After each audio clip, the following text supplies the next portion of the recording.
Hi guys, my name is Crystal and welcome to my YouTube channel. Welcome old subscribers, welcome new. If you like my videos, please press the like button and please do subscribe. Alexa, what's the time please?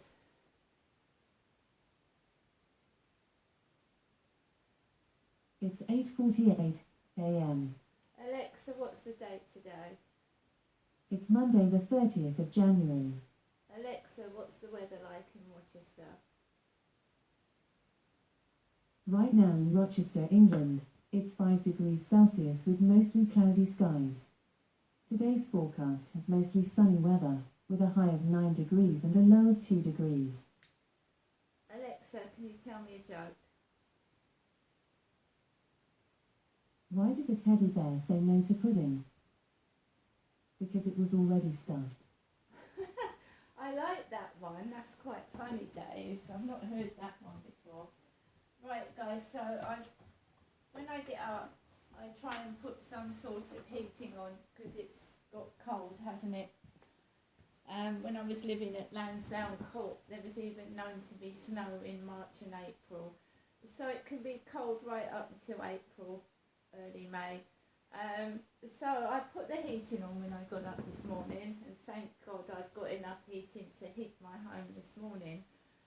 Just so it warms it up, I've got a temperature gauge in the bedroom, and if it goes under a certain temperature, the gauge turns blue and tells you that it's too cold. So when the gauge goes blue, which is about under 18 degrees, because the room temperature should be about 21 degrees, it was 16 degrees when I got up this morning in my bedroom, 16 degrees, which is cold. So I got up, put the heating on, and I made myself a cup of coffee, fed my two elderly cats, and Max, you're not old yet, are you? You're 3 or 4. Looked after him, and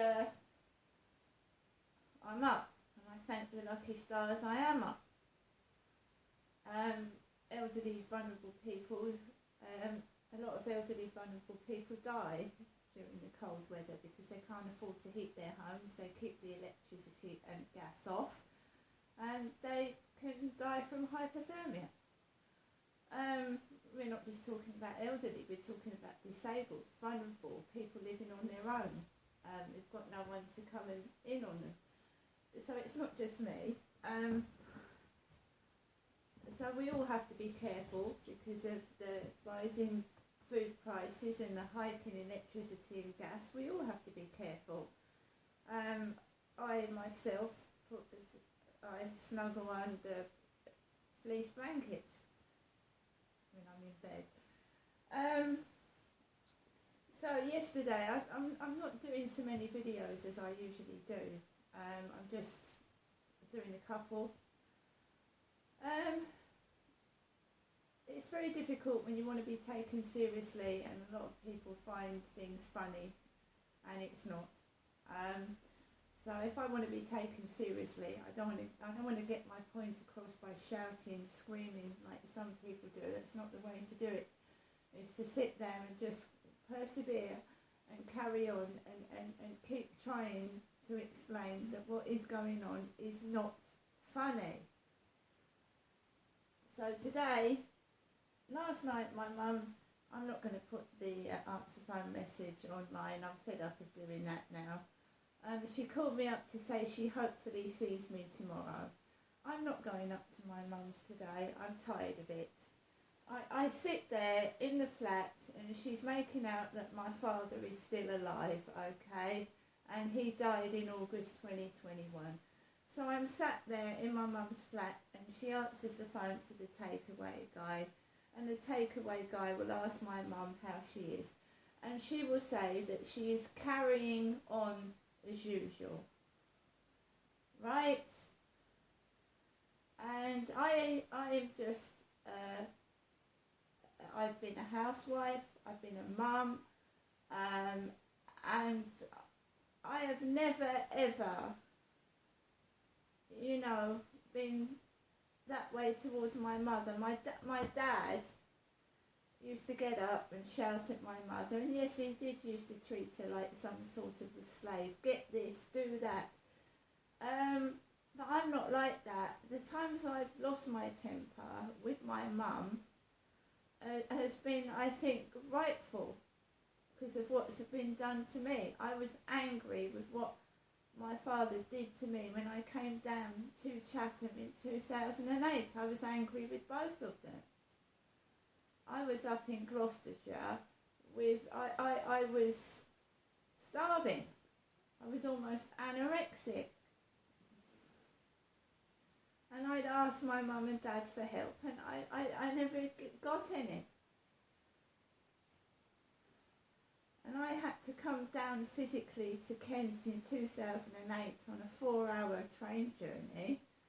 And my dad did not help me get my son back. He did not, I got no help in that way at all. In fact, I was treated by a sex slave, like a sex slave, by my dad, a sex slave. And I was 40 years old. I'd left Chatham in 1987 to escape my father. And I somehow had to come back to Chatham where he did it to me again. So double whammy, if you like. I'd escaped it in 1987 and then I was forced back to it in 2008. And I do want answers as to why this has been going on since I was a child, while social services didn't intervene. Why my school let me go around looking like that and no self-confidence and not investigating it. And I want to help other children going through it. I was too scared to speak and go to someone when I was a kid because my dad was a big man. He was 6'2" and he threatened me. And when you're a kid and you're threatened with death, I mean, you're scared out of your life going to school. And I was bullied at school, bullied at home, bullied in the streets. I tried to smile. Did you know I was being sexually abused at home, bullied at school? So I'd go down the streets of Sydenham, jumping up and down, trying to smile and listen to my radio, and people would go, "What are you smiling at?" Abused in the streets. Why? Why? Why? Why? Why?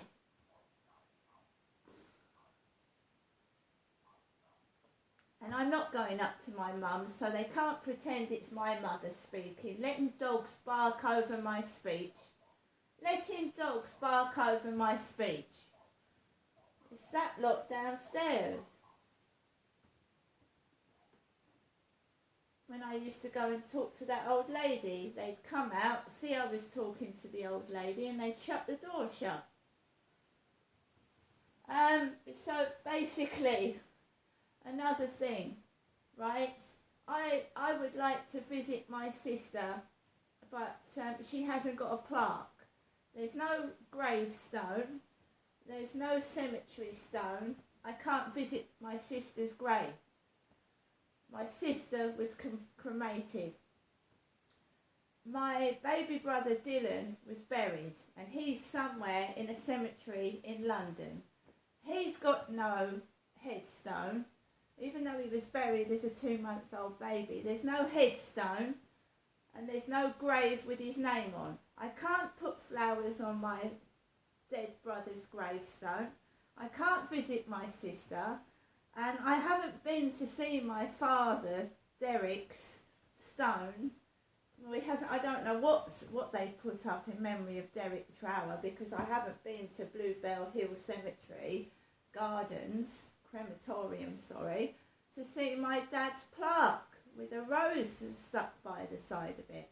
There's something very suspicious been going on for years, something underhand and sinister. And if I don't want to follow suit, you know, not having a headstone, not being remembered, I've got to put a stop to this. What is the deep, dark conspiracy that's been going on?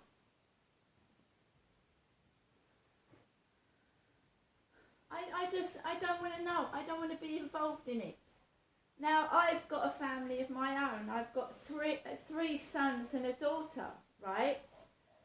And when I write out my plans for what I want to happen to me, I hope I don't end up like Dylan and Amanda and my dad, who had his legs crunched into a cheap coffin. His legs were like twisted into a coffin because Co-op Funeral Services didn't have a coffin big enough for my dad. Are you telling me everybody is under 6 foot in this country? Is everybody under 6 foot in the United Kingdom? And funeral directors don't provide coffins over 6 foot. Is that right? Is that right? The coffin was cheap and plastic. And my father's face, I couldn't recognise my dad by his face. I couldn't. It was his hair and his fingers and his purple legs. His face wasn't there. It was a mess. Whoever dressed the body and put makeup on my dad's face did not do a good job at all. It's a complete mess. And I don't, you know, people do things wrong in life and my dad has paid the price for it, yeah? I don't hold grudges and I don't carry on this like moronic behaviour. But my goodness, you know, I never knew what a body looked like inside a coffin until 2021. And what they did to my father's legs, dressed him like a fucking joke. And the makeup looked like a woman, but his face was all mashed in. And all my mother said, Derek wasn't Jennifer, was he? But his face was covered in makeup. And all I get when I go up there is, you're not Jennifer, are you, Genestra? That's all my dad got when he was alive. And if I want to fight what's going on, I'm not having anything to do with it. I'm not being paid off to shut my mouth. Forget it.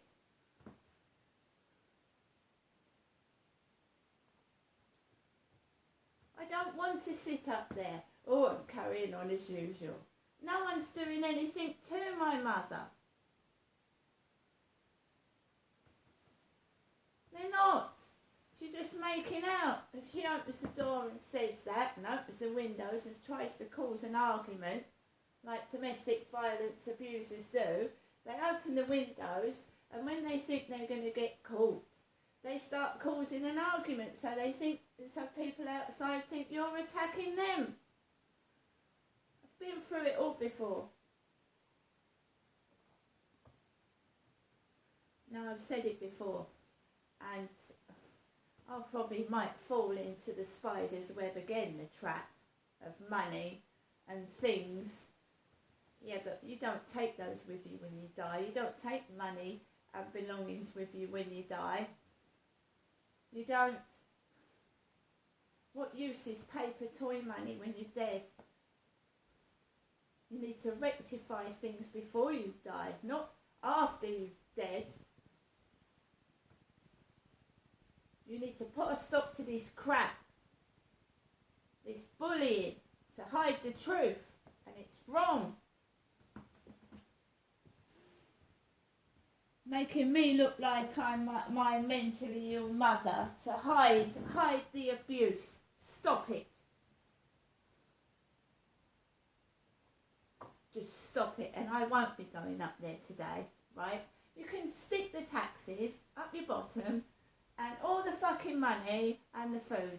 And if I have to end up in my flat living like a pauper, so be it. While somebody else has got so much money, they don't have to worry about their heating.